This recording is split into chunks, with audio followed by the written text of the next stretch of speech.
If you make your first million, don't just go and start building a house, especially in the village. What you need to do is you plan yourself. Don't just go and build a house. There are so many abandoned buildings and abandoned houses, both in the village and the township, which enable the kidnappers to use it as a den. And most of the times, if government sees such places, especially in the town, they will decide to pull it down. And therefore, you have even lose that land, that house, that compound, the money, and so on. If you make your first million, you first of all, you cool down, you relax, you look inwards, you think, you know how and where to invest that money so that it will start yielding. It's when the money starts to yield, then you take some percentage of the money and you start saving for building of your house. You don't just go and pram, you start building a house, you start building a house. Most of the times the money may not, the weight of the money may not carry the expenses that is involved in the house building. What it may be done is it will end up leaving the house abandoned halfway, maybe from foundation to DPC, or from DPC, or from foundation to lintel, or from maybe lintel to zinking, and after that you still go broke. It's not advisable that if you make your first million, you start building a house.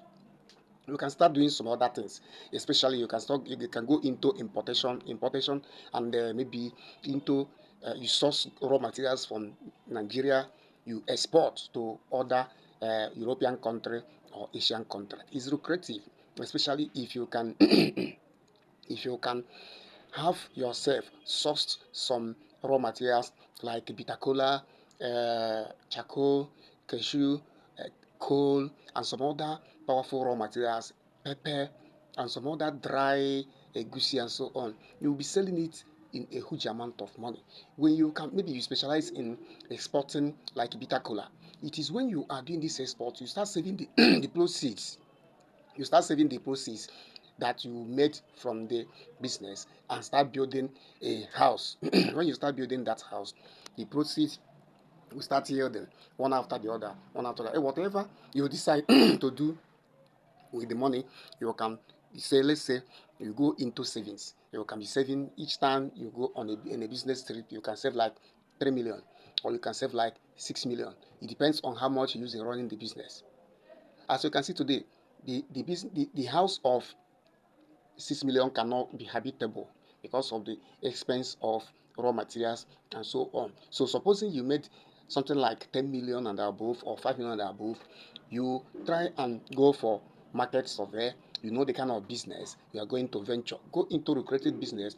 Don't do all this business along the street. Business that doesn't have name. You can see, maybe if you're walking around the street, you see boutique everywhere, the same kind of clothes, the same abananya, the same Cameroon line, and so on. You don't venture into such a business, or you venture into, just make sure that you go into lucrative business. Either you go into importation or you go into exportation. You can buy a store in Alibaba. When you buy a store and establish what you are doing there, you will see people that are looking for that product you are selling. So along the line, if you can be able to have a store at Alibaba and you have the capital to start exporting something, you will see that if you do it like 2 months, 3 months, or let's say if you do it like 6 months, approximately 1 year, you will see people that will start to come and patronize you.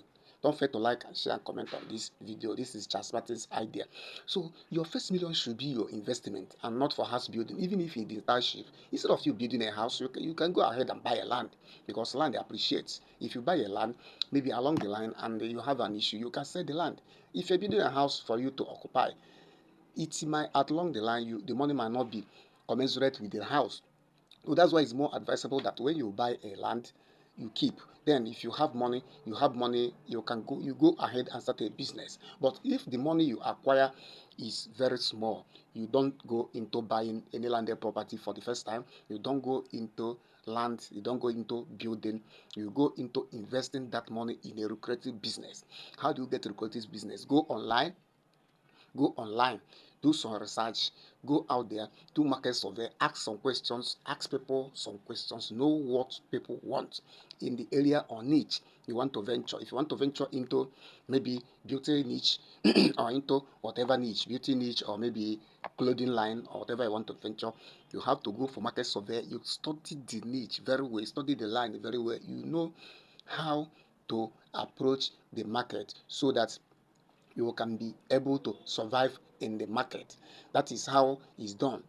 So in my next video, we discuss more about how to make use of your capital. This is financial tips or how to progress in life.